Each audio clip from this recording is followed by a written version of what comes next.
Salutations everybody, it is Matty here today with a Battlefront 2 discussion video. We haven't talked about Star Wars on the channel in quite some time, and after seeing the This is Star Wars Battlefront 2 from EA, I absolutely had to talk about this game because I am mostly loving what I'm seeing with the title so far. What we're going to be doing in this video is going through a lot of the recent content that EA has been releasing for Battlefront 2, and I'm going to give a list of my thoughts, as well as one key worry I do have with the game. Let's start off with the amount of content at launch and after. Now I know in comparison to Battlefront 1, it's almost like a Destiny situation where anything more than Destiny 1 in Destiny 2 would have been considered an improvement. The same thing applies to Battlefront 2. At launch, Battlefront 1 was a barren wasteland, and I've played it with its DLC and everything. I put a decent amount of time into it in the past month because I am very excited for Battlefront 2, and I have to say, that was the game that it should have been at launch. There was a lot more to do, it was a lot more intriguing, especially with the HUT contracts and so on. A much better title. Of course, Battlefront 2 spans across all the eras of Star Wars, meaning we have a lot to work with within this universe, which makes me really excited for the post-launch content as well. Now, I've hammered home in so many videos how important that is in multiplayer titles nowadays. Your game will die within a month or even shorter, probably a week and a half, if you don't have the proper support, plans for the future, stuff along those lines. We already know from the This is Star Wars Battlefront 2 video that the first free heroes coming to the game are going to be Finn and Captain Phasma, which is really exciting. And I'm hoping one day that we can see an Obi-Wan and General Grievous type of package. Regardless, there's a lot of potential for future content considering it spans across all eras, as well as the content at launch being sufficient enough to keep players engaged for long enough. Because I have to say, I am impressed. After all the DLC with Battlefront 1, there were 14 heroes, and Battlefront 2 is launching with 14 heroes, meaning they're just going to build off of that.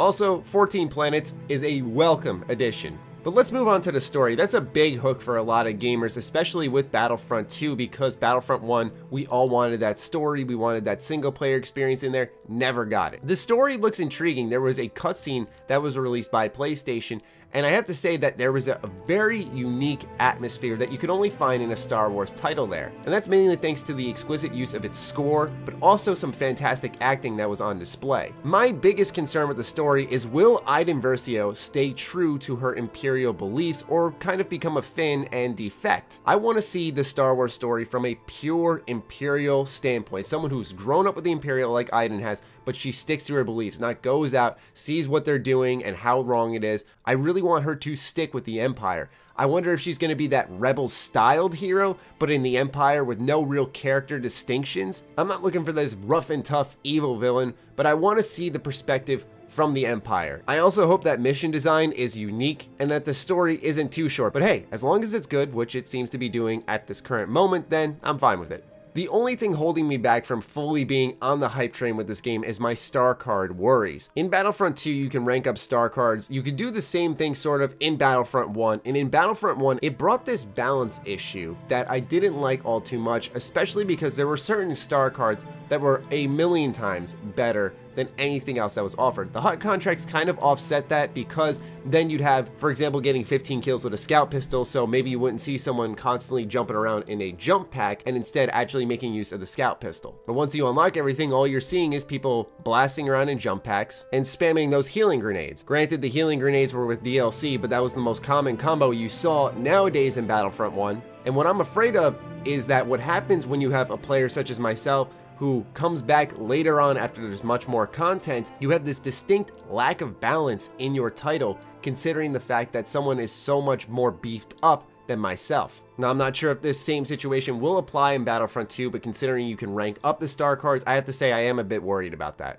That's why I'm saying I'm mostly loving what I see with Battlefront 2 and not just full in love, hype train, let's do this shit. And to cap it all off, let's talk about something a little bit more positive. I've said this before, but I have to say I really like how upfront EA is being about the game from what I can see. For example, the counter for the planets in the trailer. They could have just easily said we have 18 planets in the game, but instead they actually separate it between single player and multiplayer. A very minor thing, but once again, with all the PR this game's getting, they really could have just continued to rope in all those consumers, but they were nice enough to at least separate the bunch and let us know. They've also been very open in interviews. They've talked about how they didn't like how Battlefront 1 performed after launch, and you can see they're really shooting to make Battlefront 2 a successful platform from which they can build from. Overall, Battlefront 2 is looking like what Battlefront 1 should have been, but hey, I'm fine with it because this is the DICE Battlefront that myself and many fans dreamed of years and years ago. I don't know if anyone's been around since then, but I used to do a Battlefront 3 wishlist is what it was called. And in there, we dream up of the DICE story mode, the DICE multiplayer in Battlefront. It was a match made in heaven. And then you had Star Wars Battlefront 1 from them,